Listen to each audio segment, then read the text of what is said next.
cheios que foram os vasos, disse ao seu filho: traga-me ainda mais vasos.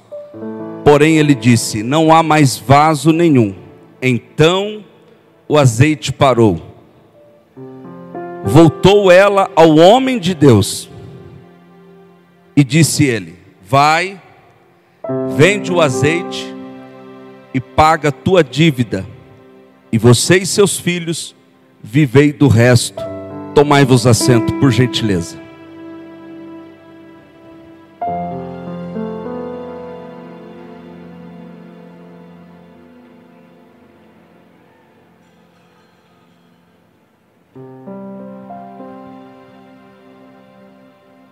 Esse contexto bíblico, muito conhecido por todos nós, é uma fonte de revelações e uma base absurda para inúmeros sermões sobre inúmeros temas. Mas nessa noite, eu pretendo chamar a sua atenção para o início dessa história e o fim da mesma. Todos vocês, sem exceção de ninguém, já conhecem essa história bíblica, diretamente ou indiretamente. A mesma fala-nos de uma viúva que, após perder o seu esposo,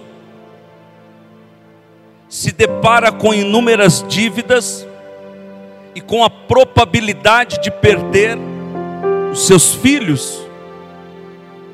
Imediatamente a mesma procura o profeta Eliseu com a intenção de pedir-lhe direções a respeito da situação que ela estava vivendo. Ele então diz a ela assim: pegue o pouco azeite que você tem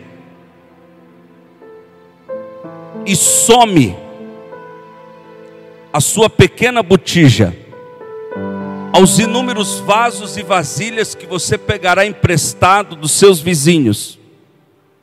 Entre no quarto, feche a porta, e o azeite que você possui, derrame sobre os vasos. E todos nós conhecemos o final dessa história.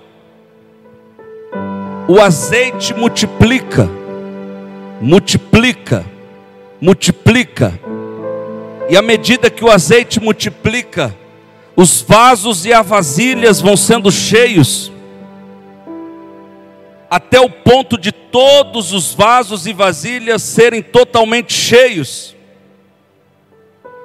Ela então retorna ao profeta, o comunica do que ocorreu, e o mesmo dá a ela uma direção, dizendo: agora venda e vive de tudo o que lhe sobrou após o pagamento da dívida. Duas coisas interessantes chamam a minha atenção nessa história: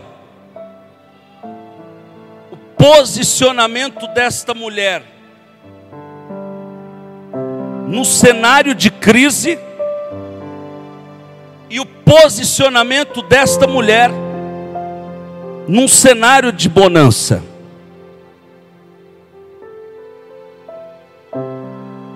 Num cenário de crise, ela se posicionou de forma correta, e isso resultou em sua vida o milagre da multiplicação. No entanto, o que me chama ainda mais atenção é é o seu posicionamento no momento da bonança. Ela procura o profeta na crise, mas também procura o profeta na bonança. Ela procura o profeta quando não tem, mas ela também procura o profeta quando tem. Ela procura o profeta na falta, mas ela também procura o profeta após a provisão. Ela procura o profeta nos dias de lágrimas, mas ela também procura o profeta nos dias de alegria. Ou seja,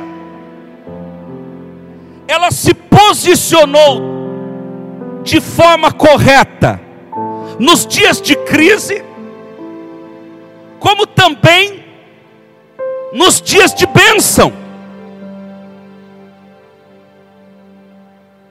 E é interessante dizer isso aqui, porque muitos de nós nos posicionamos de uma forma nos dias maus, mas parece-me que nos dias bons o nosso posicionamento não é o mesmo. Eu desconfio que nos dias maus a pressão da provação nos leva a posicionamentos de busca, nos leva a posicionamentos de arrependimento, nos leva a posicionamentos de clamor. Mas eu desconfio que basta os dias maus acabarem, que o nosso posicionamento se transforma. Parece que de alguma forma nós nos acomodamos e entramos num estado de relaxamento. Já não clamamos mais como antes, já não nos humilhamos diante de Deus como antes. Parece-me que nós estamos tão preocupados em usufruir da bênção, em usufruir da provisão, em usufruir daquilo que Deus está nos dando, que nós esquecemos de voltar como aquela mulher voltou. Essa mulher tem muito a nos ensinar, porque ela não procurou o profeta apenas nos dias da falta.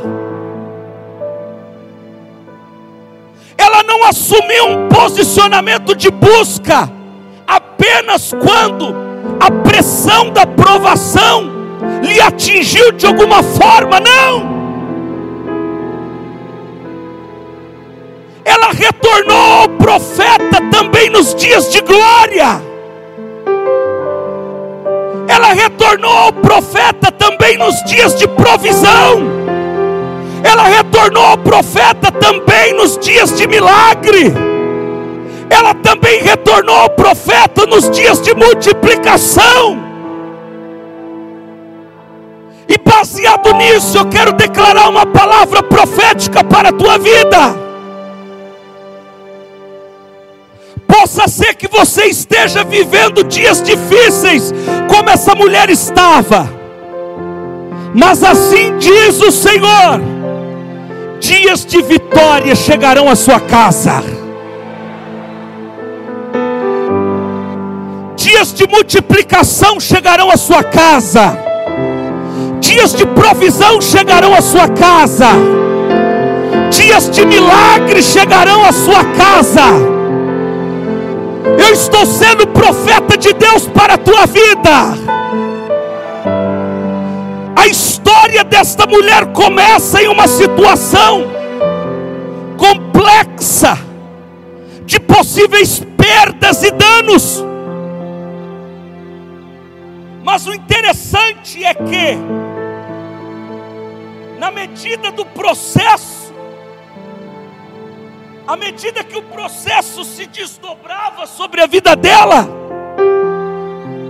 o seu cenário foi mudando.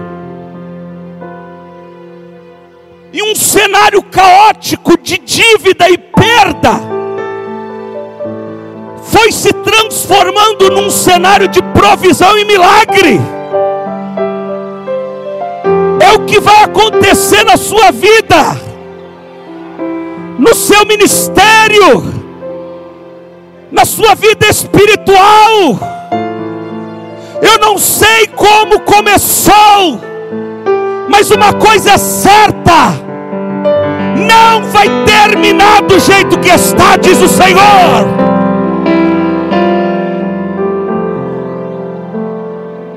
Agora eu entendo o que Jó quis dizer quando ele disse: o teu princípio, na verdade, pode ter sido pequeno, mas o teu último estado crescerá ao extremo. E eu quero muito que você tome posse dessa palavra. À medida que o processo foi se desdobrando na vida dela, o cenário de perda foi se tornando um cenário de provisão.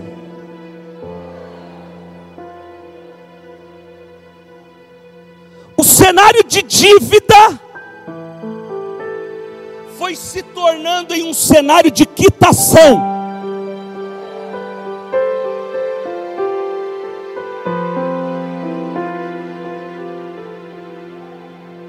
É o que Deus tem reservado para nós nesse ano e nesses dias.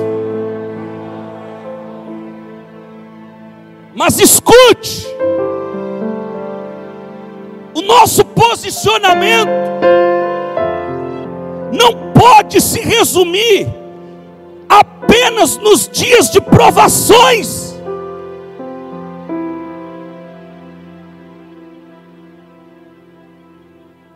Nós não podemos nos esforçar em buscar a Deus apenas nos dias que estão nos faltando alguma coisa.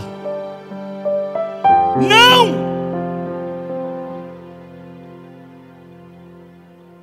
Nos dias de bonança, nos dias de provisão,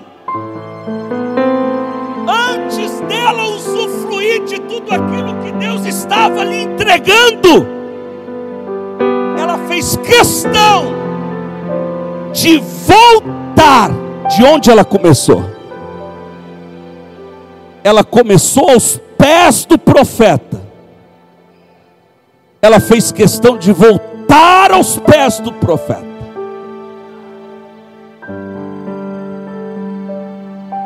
O problema de muitos é que na provação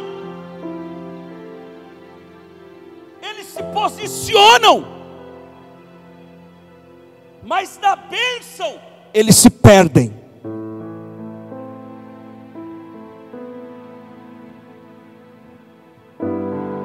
É como aquela história dos leprosos: todos foram curados, mas apenas um voltou.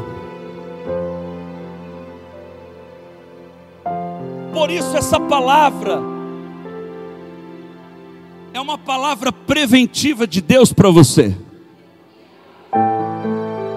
Nos dias de bênção, nos dias de prosperidade, nos dias de vitória, se mantenha no mesmo posicionamento.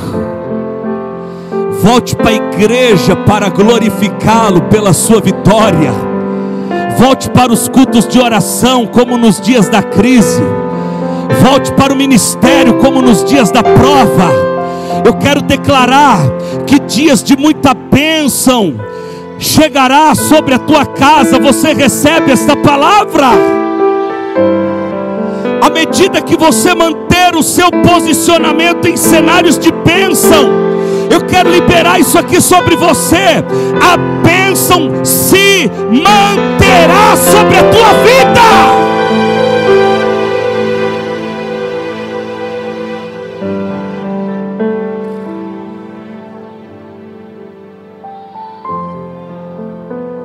Quando eu me mantenho no posicionamento que o Senhor espera de mim,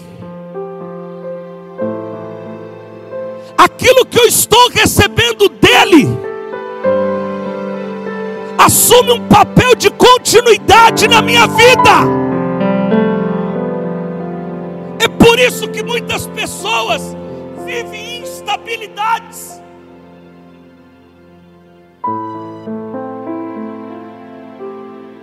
Porque a sua vida espiritual é muito de acordo com o cenário em que ela está inserida.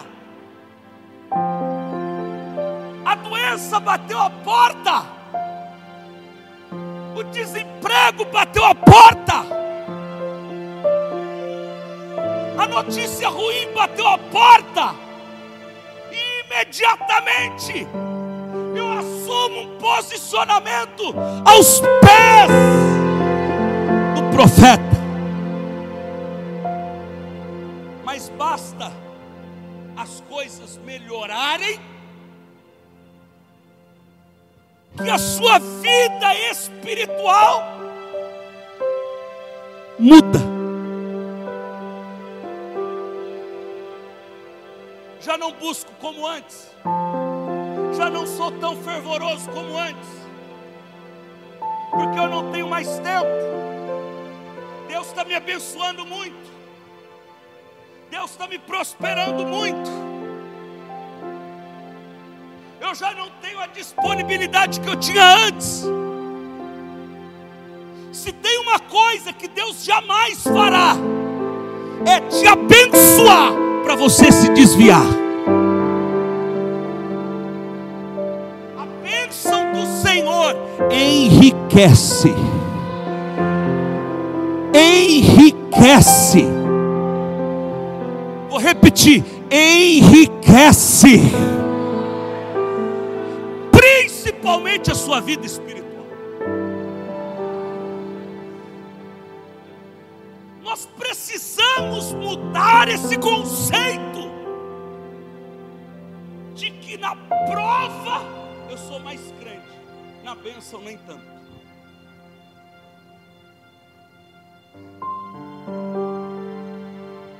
E está aqui o porquê que muitas pessoas não vivem a plenitude daquilo que Deus estabeleceu para a vida dela. Eu imagino que Deus olha para ela e pensa assim: se eu der, eu a perco.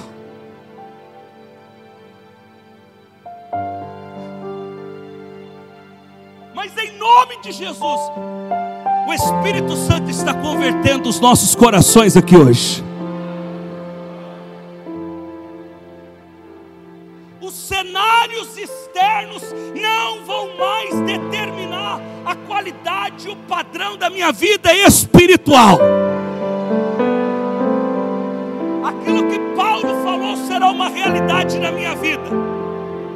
Eu sei viver na abundância, mas eu também sei viver na miséria. Eu sei viver quando eu tenho, e eu sei viver quando eu não tenho. Eu sei viver quando eu perco, e eu sei viver quando eu ganho. Eu sei viver quando a porta está aberta, eu sei viver quando a porta está fechada. Eu sei viver quando tudo está indo bem, mas eu também sei viver quando tudo está indo mal. Eu declaro constância na sua vida espiritual.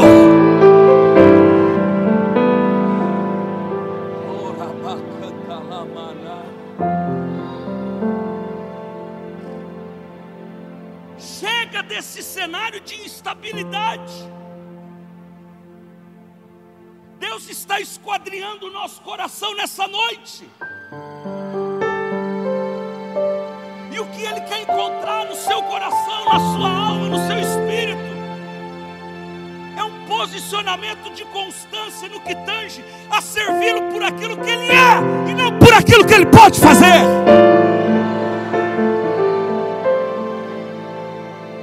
Por isso, levante a sua mão direita aos céus e declare: diga: Senhor, eu serei o mesmo na prova e na bênção.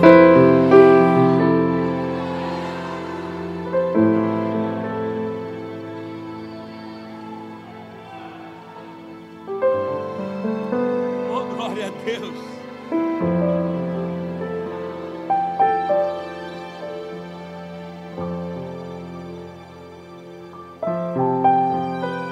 Essa mulher nos ensina muito.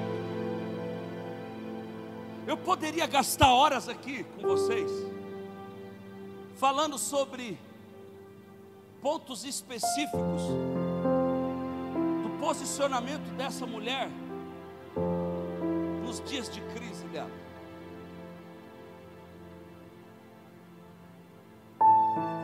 Mas eu pretendo me atentar nessa noite sobre o fato dela ter voltado depois da multiplicação. Ela voltou. Ela voltou. Se você está desempregado, é por poucos dias a porta vai se abrir. Mas não se esqueça de voltar. Você está enfermo, em nome de Jesus, daqui a pouco você vai vir aqui na frente e os nossos pastores vão ungir você e você será curado. Mas curado, não esqueça de voltar. Em nome de Jesus, aqueles papéis que estão precisando ser assinados, desenrolados, em nome de Jesus, aquilo será despachado. E Deus permitirá que aquilo chegue nas suas mãos. Receba a palavra. Mas assim diz o Senhor: não esqueça de voltar. Não esqueça de voltar para o lugar que você um dia esteve nos dias de prova.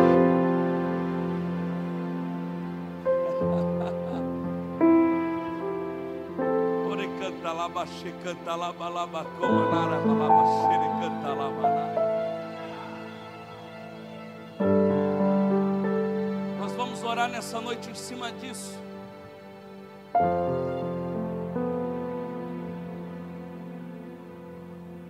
A gente precisa mudar isso, porque a prova nos ensina, sim, mas porque a bênção também não pode nos ensinar. Porque a prova nos faz mais crente, porque a bênção não pode nos fazer mais crentes. Porque a prova nos desperta, porque a bênção também não pode nos despertar.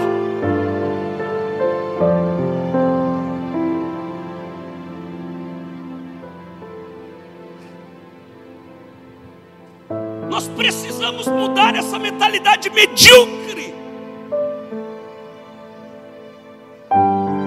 de que só sabemos ser o crente que Deus espera no vale, no deserto ou na prova. Deus está levantando nesses dias uma igreja próspera e abençoada, que será tão relevante como nos dias da prova, se não mais. Porque nos dias da bênção a igreja terá aquilo que ela não tem no dia da prova: os recursos. E eu os usarei para glorificar o reino de Deus. Oh, glória a Deus. Você não precisa de prova para se converter. Você não precisa perder alguém para valorizar Deus. Você não precisa cair em cima de uma cama para acordar. Jesus está aqui dizendo: eu sou o mesmo na tua vida, nos dias maus e nos dias bons também.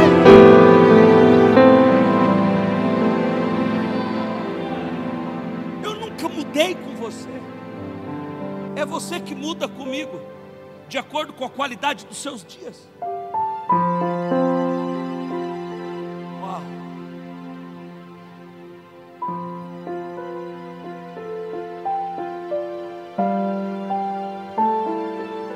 Oh, glória. Oh, glória, glória, glória, glória, glória, glória.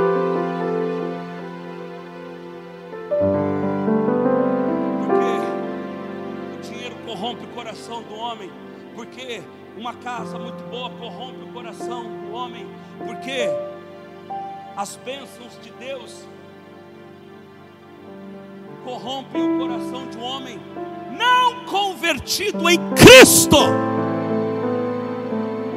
Em Cristo eu sou o que sou, independente do cenário em que eu estou.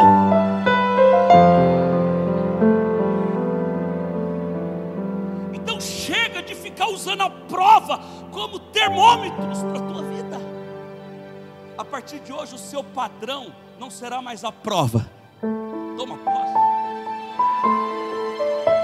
A partir de hoje você vai usar a bênção de Deus como teu termômetro.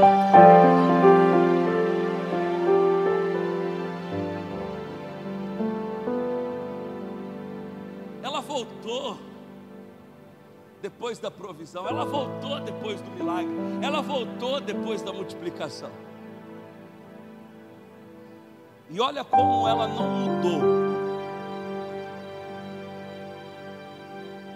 Nos dias maus o profeta falou: vai lá, faça isso, isso, isso, isso, isso. Nos dias da bênção, ao retornar, o profeta falou para ela: vai lá, paga a dívida, vende o resto e vive do resto. Tanto nos dias maus como nos dias bons, ela seguiu a instrução do profeta. Tem muita gente que basta ele ser abençoado, porque ele não quer ouvir mais ninguém. A prova ele ouve até o papagaio. Deus está falando comigo na boca do papagaio. Na prova, basta o cachorro latir, glória a Deus, é um sinal de Deus. Na crise, basta o irmão lá do lado espirrar, oh glória, Deus está falando. Parece que na prova a gente fica sensível à voz do Senhor. Eu tenho uma notícia para te dar. Na prova ou na bênção, Deus nunca deixou de falar com você. Foi você que na bênção parou de ouvi-lo. E eu termino esse sermão falando uma coisa. Ela entendeu a necessidade de buscar direção na prova e também buscar direção na bênção.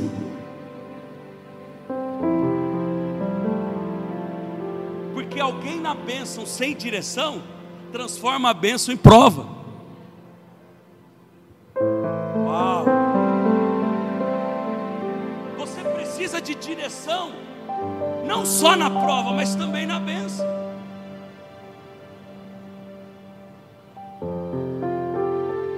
Porque você pode se perder na bênção. E Satanás, como ladrão, te roubar aquilo que Deus te deu. Então essa mulher entende o nível de importância de receber uma orientação, uma direção também na bonança. É como se ela voltasse para o profeta e dissesse: eu estou milionária.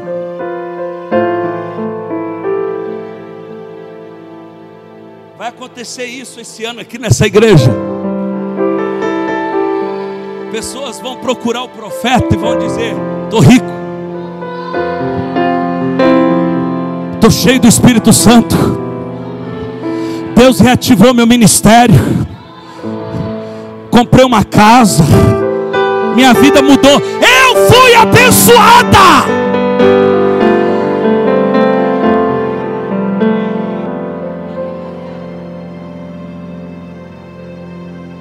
E ela volta para o profeta e diz assim: olha, eu estou rica, estou milionário, o que eu faço com isso? Talvez alguém possa ter dito para ela: mas com a quantidade de azeite, recursos que você tem, você não precisa buscar mais orientação. O teu problema foi resolvido. Na verdade, a falta de orientação na bênção pode me gerar outros problemas piores do que aquele que eu estava antes. Tem gente, irmão, que ele tem que ser mais orientado na bênção do que na prova. Uau! Não é, jovem? Está na prova da solteirice, fala em línguas, vai servir no Peniel todo mês, basta o louvor da primeira nota, ele está no Xaramanaia, está em todas as escalas que puder, pôs uma aliança no dedo, acabou o homem.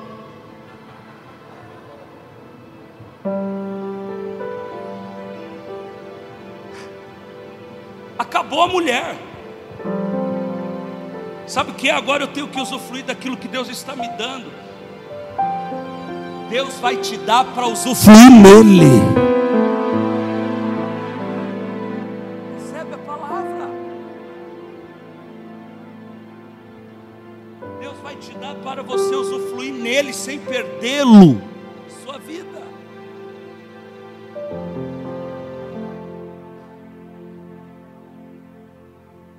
Tem alguns filhos queridos, e eu tenho essa liberdade com ele. Eu falo assim: olha, eu vou orar para você morrer solteiro. Aí ele: misericórdia, apóstolo. Eu falei: porque você namorando desvia.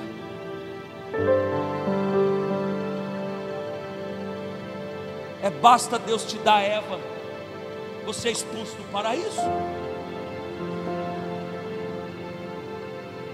Ele está repreendido. Mas em nome de Jesus, isso acaba hoje. Chega disso, amém ou não? Estou declarando sobre a tua vida, tome posse. Chega disso.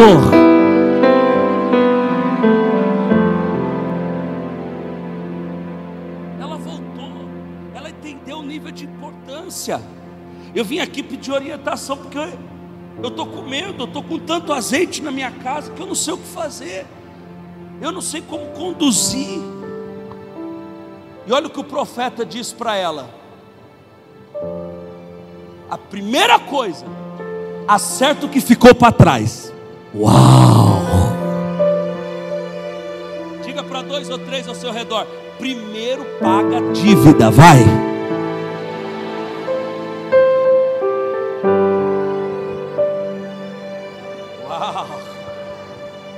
Primeiro acerta o que ficou. Procura os credores. Primeiro é os credores. Primeiro é acertar o que ficou para trás. Primeiro é acertar. Primeiro é se resolver para o teu passado não consumir mais o que Deus está preparando para o teu futuro. Primeiro acerte o teu passado. Regularize as coisas do ontem. Porque se você não acertar as coisas do ontem, elas vão devorar aquilo que Deus vai te dar no teu amanhã. Então a primeira coisa, paga primeiro a dívida. Acerta o que ficou, resolve o que está lá atrás, e aí depois você vai usufruir. Primeiro eu acerto, depois eu usufruo. Primeiro eu resolvo, depois eu sigo.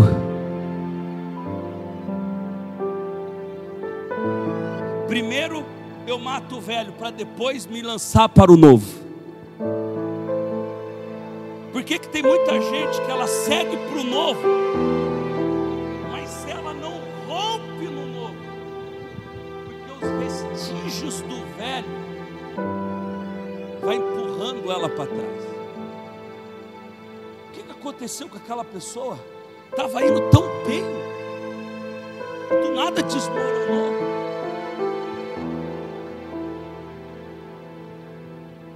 Deus não coloca vinho novo em vaso velho. Pega a palavra. Deus não vai te dar um novo relacionamento antes de você estar totalmente curado do antigo. Deus não mistura coisa nova com lixos velhos. Uau! Primeiro você tem que ter coragem para virar a página do ontem. Primeiro você tem que ter coragem para enfrentar os credores. Primeiro você tem que ter coragem para voltar onde deve e acertar o que deve. E já não devendo nada, assim diz o Senhor, agora usufrua. Agora usufrua. Eu estou declarando para a sua vida, a palavra está declarando, agora usufrua. Agora usufrua. E olha que fantástico. Eliseu fala assim: pagou os credores, acertou a dívida, sim. Então agora usufrua do que restou. Mas o resto rendeu tanto que o profeta fala assim: vivei agora, vivei do resto. Repita isso 3 vezes, essa frase: vivei do resto. 1, 2, 3, vai.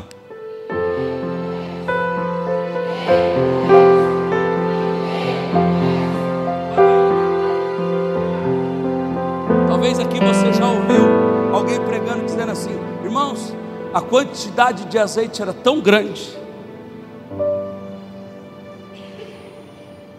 que ela iria viver o resto da vida dela, os filhos iriam viver o resto da vida deles e não iria acabar.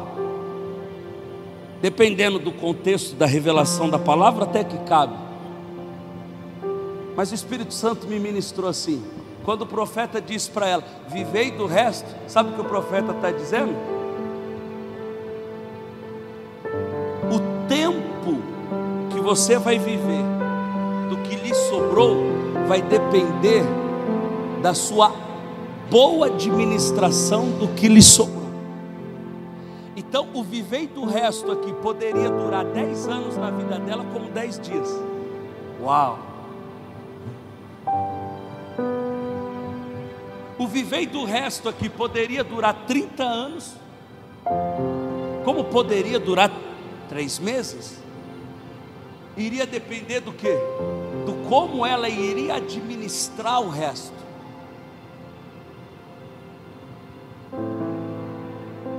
Até aquilo que Deus nos dá em bonança, em abundância, em porções dobradas,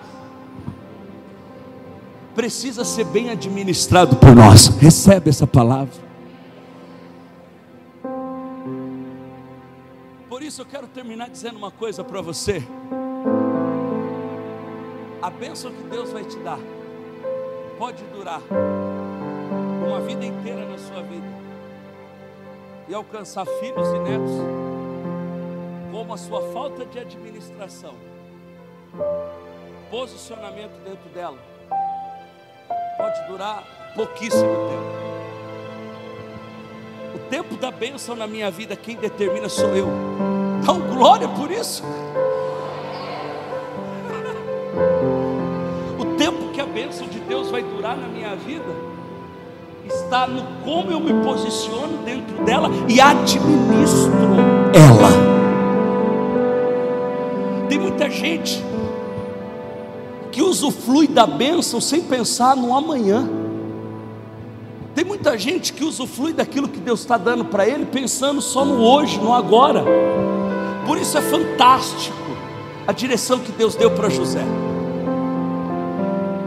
Ele chega para o governador e fala assim: chegará um tempo de vaca gorda. Chegará um tempo de vaca gorda aí. Tome posse.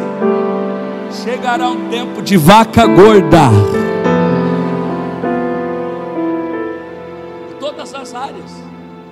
Espiritual, enfim, sentimental. Você que está aí orando, pedindo uma pessoa, Deus vai te dar a pessoa que vai te fazer muito feliz. Só não coloque ela no lugar de Jesus na sua vida. Amém? Então vai chegar um tempo de vaca gorda na sua vida sentimental, na sua vida financeira, na sua vida ministerial, na sua vida, enfim, vai chegar um tempo de vaca gorda. Mas entenda uma coisa, junto com a bênção, Deus traz a instrução. Essa é a frase, pega ela. Junto com a bênção, Deus traz a instrução. E José fala para Faraó: durante o tempo de vaca gorda, bem alto, vamos guardar. 1, 2, 3. Vamos o quê? Vamos o quê? Guardar significa segura a ansiedade. Não haja pelo impulso. Pense. Porque depois vai chegar o dia das vacas magras, e você vai viver nos dias das vacas magras com aquilo que lhe sobrou das vacas gordas. Amém? Eu quero que você se coloque de pé nesse momento.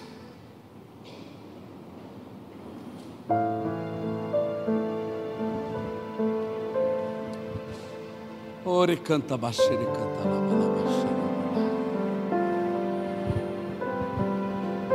oh, eu sinto Deus aqui. Oh, eu sinto Deus aqui.